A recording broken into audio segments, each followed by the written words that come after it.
Cette vidéo décrit la procédure à suivre pour gérer le processus de sous-traitance de la création de la commande d'achat de sous-traitance à la réception des marchandises des fournisseurs de composants et le transfert des composants aux sous-traitants.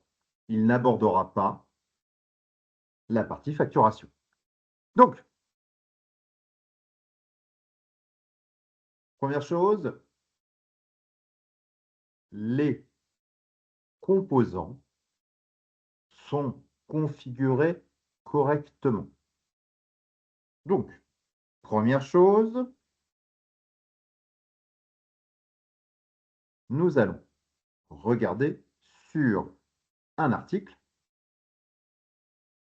Je regarde sur les articles, gestion des données de base produit. Donc, on va prendre un article au hasard, un composant, et s'assurer des paramètres. Donc, je prends le composant. Je fais lancer. Je vais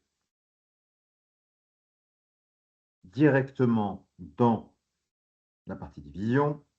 Je rentre dans la division.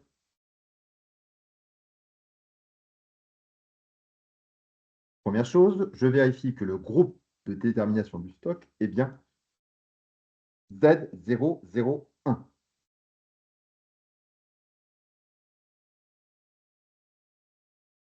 Dans la partie groupe d'acheteurs, je vérifie que ce composant est affecté à, ou plutôt au groupe d'acheteurs correspondant au sous-traitant. Si je souhaite mettre en place la conversion automatique des commandes, je m'assure que commande automatique autorisée soit bien à oui.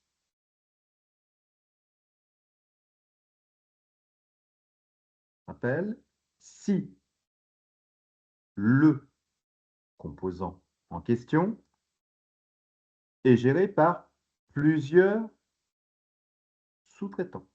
Nous allons donc utiliser le groupe d'acheteurs sous-traitants communs. Plusieurs où le sous-traitant n'a pas encore été créé. Autre point, je rentre maintenant dans la partie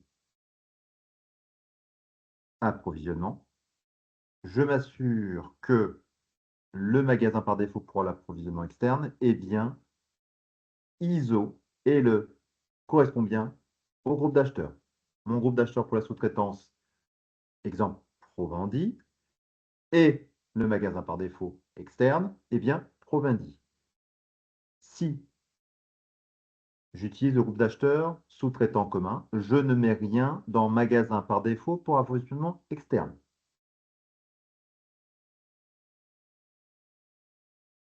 Donc, je rappelle, groupe de détermination de stock Z001, groupe d'acheteurs, le sous-traitant, magasin par défaut externe, le sous-traitant. Encore une fois, je mets ces informations dans les composants qui sont à 80% commandés en sous-traitance. OK? Sinon, je continue à faire le processus habituel. OK?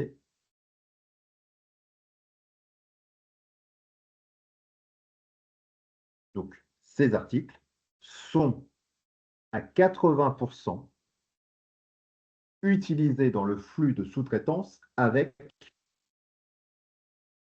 le sous-traitant Provendi. Donc, j'ai configuré l'ensemble des composants de la même façon pour l'article ABS 10016. C'est parti. Donc, je vais maintenant créer une commande de sous-traitance. Je suis là, genre de chose.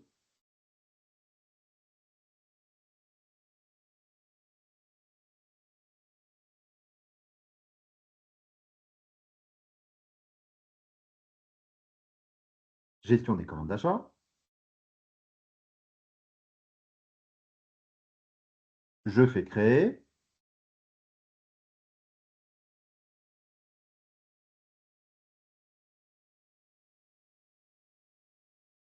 Je renseigne mon fournisseur, autrement dit,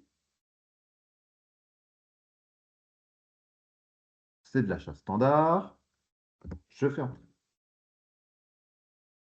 Je vais ensuite ajouter le produit fini en sous-traitance. Je fais créer et j'ajoute donc, comme d'habitude, ça ne change rien. Ici, type de poste, traitance. Je mets mon produit fini.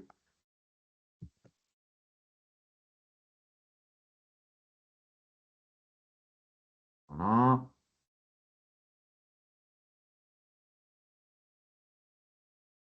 Alors, je mets une très grande quantité. Et je fais commander.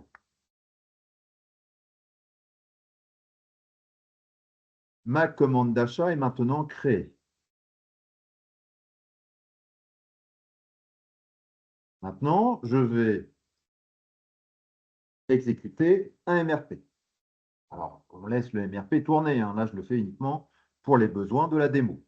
Donc, suivi de la couverture article, segment individuel. Donc, j'exécute le MRP pour qu'il génère les besoins en sous-traitance sur les composants. Donc, je prends mon article, je fais lancer, je sélectionne, j'exécute mon MRP.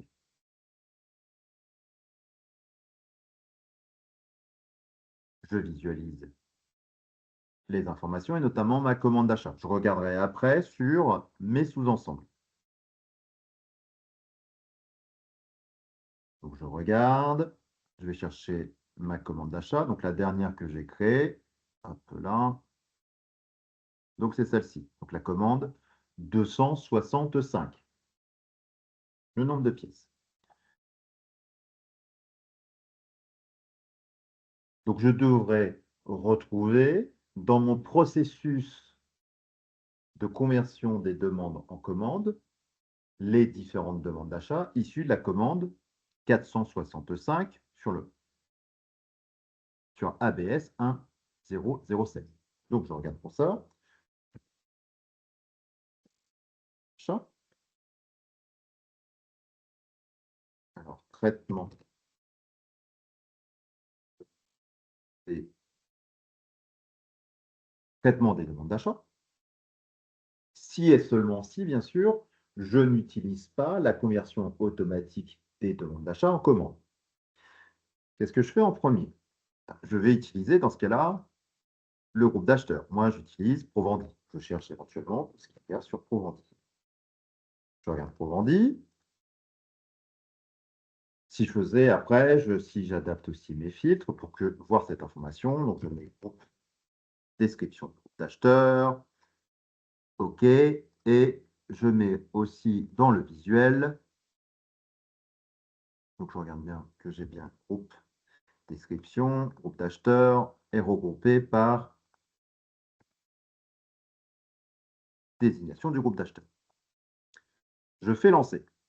Je regarde si le MRP m'a généré des demandes d'achat. Donc voilà, donc j'ai des demandes d'achat qui ont été générées donc, sur le groupe d'acheteurs. Je regarde éventuellement aussi toutes celles qui sont en statut de traitement, pour l'instant, non traitées.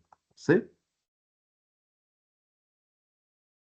donc là, tout de suite, je suis capable de visualiser toutes les demandes d'achat qui sont liées, issues de la commande de sous-traitance Provendi, avec les différents fournisseurs. À ce niveau-là, donc je pourrais regarder, hein, j'ai bien mes différents composants, je regarde s'ils sont les bons, le 199, le 215. Hop là, je vais uniquement filtrer sur les articles que j'ai besoin. Donc, article, j'ajoute le code article. Hop là. OK. Je veux traiter. Donc là, ici, j'ai tous mes acheteurs. Donc à ce moment-là, je peux très bien, après, faire un sous-filtre par fournisseur FQT, hein. Donc, parce que si je fais ici, et là, je vais maintenant créer commande d'achat auprès de mes fournisseurs. Je fais créer commande d'achat.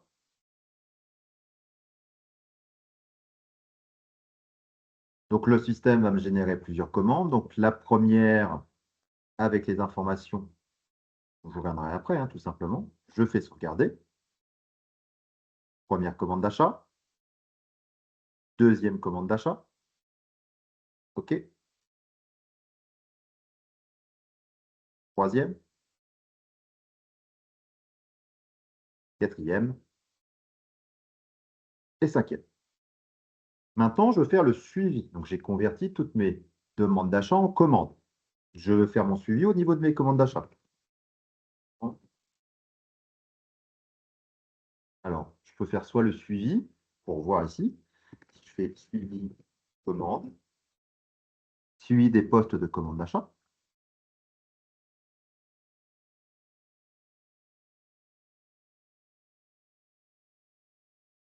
Aujourd'hui, en euros, je ne mets pas le fournisseur, je ne mets pas l'article, mais je veux par exemple adapter le filtre.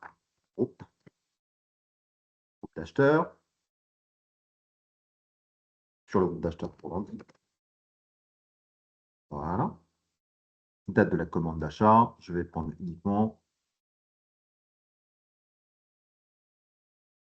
Alors, date aujourd'hui. Lancer.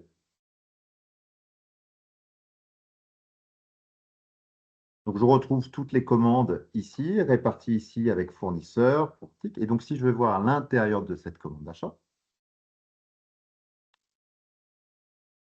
celles-ci sont non confirmées à ce jour. Donc, je vais retrouver bien sûr le groupe d'acheteurs qui me permet de dire, ah oui, cette commande d'achat de composants sera pour mon sous-traitant Provandi. Donc,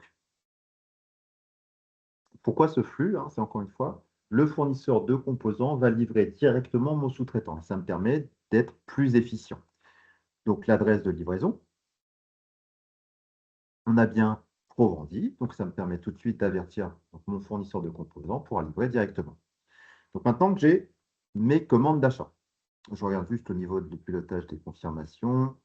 Hop, je n'ai pas de livraison entrante. Donc, ce qu'on va faire, hein, tout simplement, on va réceptionner la totalité des commandes pour que vous voyez le flux indépendamment. Donc, donc je devrais avoir, donc je regarde si je n'ai pas les mêmes. OK, donc je me fais un petit fichier Excel, je vous montre comment on fait.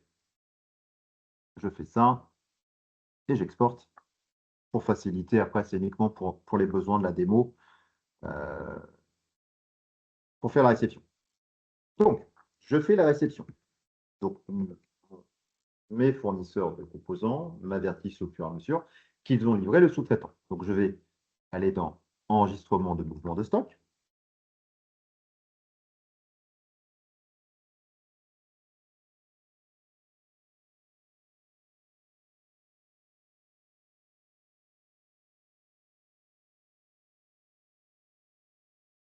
Je fais donc une entrée de marchandises sur commande d'achat.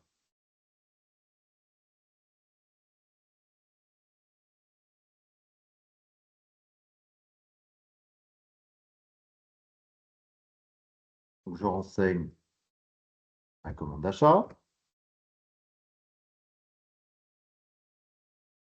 Alors, peut-être pas la 264, je crois que c'était la 266 qu'il fallait traiter. Voilà. La première, je pense que je l'avais déjà traitée. Donc,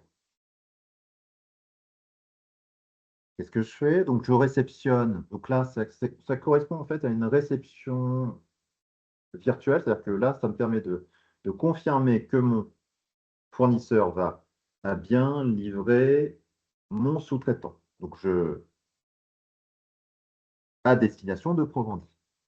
Je note, hein, j'ai ma quantité et j'ai mon numéro d'article. Donc ça, c'est les deux informations qui sont importantes pour après faire rapidement comme une sorte de copier-coller.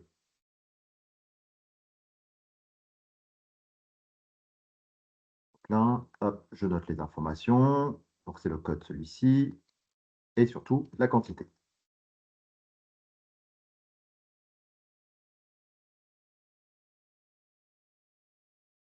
Donc, ça va se faire super rapide. Donc, je réceptionne ma commande d'achat, enregistrée. Et le fournisseur m'a bien confirmé aussi qu'il a livré le sous-traitant. Donc là, on livre directement. Donc là, un peu comme le flux tripartite, où c'est le fournisseur qui livre directement le client. C'est un peu le même principe. Donc là, je fais en même temps le transfert de mon stock virtuel vers mon stock sous-traitant. Donc je fais bien transfert, autre, et vers mouvement 541. Ici, donc je renseigne mon code article, ma quantité, et uniquement ma division. Je fais entrer et je clique après ici sur détermination automatique, le fameux Z001 que j'ai mis dans ma fiche produit. Et automatiquement, il va vous ramener l'information que c'est à partir de Provandi. Donc j'ai bien toutes les informations. Je fais tout simplement enregistrer. Ah oui, j'avais juste oublié de renseigner que c'est ici, c'est bien pour Provandi. Voilà. Donc je reporte tout simplement l'information du magasin ici, hein, que c'est bien pour Provandi. Je fais enregistrer. Donc j'ai réceptionné virtuellement, puis après transféré physiquement. Donc ça permet de dire, en gros, le fournisseur m'a bien confirmé la mise à disposition du composant à mon sous-traitant. Moi, je confirme et j'envoie à mon sous-traitant. Et donc à chaque fois, c'est ça. Je fais une commande d'achat de sous-traitance, j'ai à avoir une demande d'achat à mon fournisseur, je convertis cette demande d'achat en commande pour mon fournisseur, qui livre mon sous-traitant, je fais la réception, je fais le transfert en une étape. Et donc ça, je refais la même chose. Je prends, par exemple, une autre commande, la 267, par exemple, pour montrer que c'est à chaque fois la même chose. Entrée de marchandises, commande d'achat, je mets mon numéro de commande d'achat. Je peux avoir un ou plusieurs postes.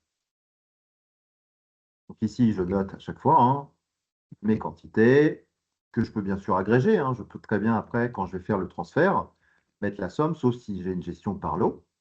Donc là, je regarde bien, c'est bien le code 802. OK, jusque-là, c'est parfait.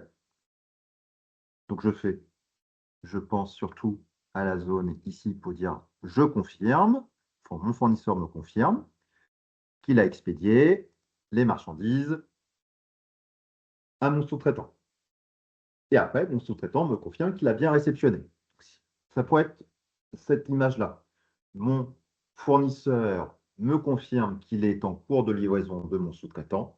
Et après, mon sous-traitant me confirme. Et s'il me confirme, je peux faire le transfert de mon stock de confirmation virtuelle, vous l'appelez comme vous voulez, vers physiquement mon sous-traitant. Donc, je mets ici, hop là, les informations, les quantités. Je fais entrer. Je clique sur la détermination. Hop là. Il me dit bien que c'est pour du Provandi. C'est bien le même. Je fais. Alors, soit je peux le faire ici, ou je pourrais très bien aller, mais l'avantage ici, que ça me le met à jour pour toutes les lignes. Donc là, j'ai bien pour Provandi. Je fais enregistrer. Hop là, ça doit. Et voilà. Je peux le faire aussi à cet endroit-là. Voilà. Je fais enregistrer. Et c'est tout bon. Et donc, and so on, and so on. Et jusqu'à ce que l'ensemble de mes stocks. Et donc, si par exemple, euh, je veux maintenant consulter sous-traitance.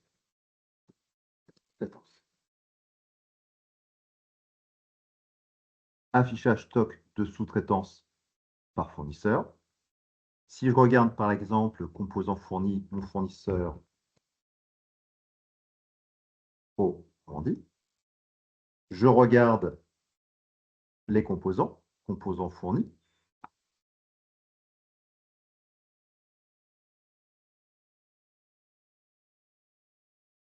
Exécuter. Donc si je regarde sur le code 800, 215.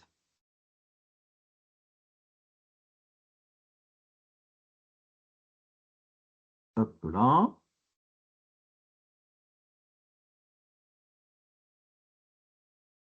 Donc je verrai donc les informations et notamment les commandes d'achat ainsi que les différents composants. Donc là après je peux utiliser, faire mon suivi de stock comme je le fais habituellement. Voilà. Donc le flux, je le rappelle, dans toute la simplicité. Donc soit je crée manuellement une commande d'achat de sous-traitance, soit cette commande d'achat est issue du MRP. Donc j'ai une demande d'achat de sous-traitance que je convertis en commande. Ensuite, c'est le principe d'automatisation. J'ai défini que les composants pour ce sous-traitant peuvent être convertis en automatique. Je n'ai rien à faire. Pour ceux éventuellement qui sont sur plusieurs, pour ce même composant, il peut y avoir plusieurs fournisseurs. Dans ce cas-là, je vais utiliser traitement des demandes d'achat et je vais utiliser les filtres sur les groupes d'acheteurs qui sont uniquement prévus pour la sous-traitance. Si un composant est utilisé à 80% dans la sous-traitance et à 20% en dehors des flux de sous-traitance, bah, je viendrai automatiquement soit modifier le groupe d'acheteurs et également le magasin pour que je puisse dire ah, celle-ci, ce n'est pas pour de la sous-traitance. C'est aussi simple que ça. Voilà.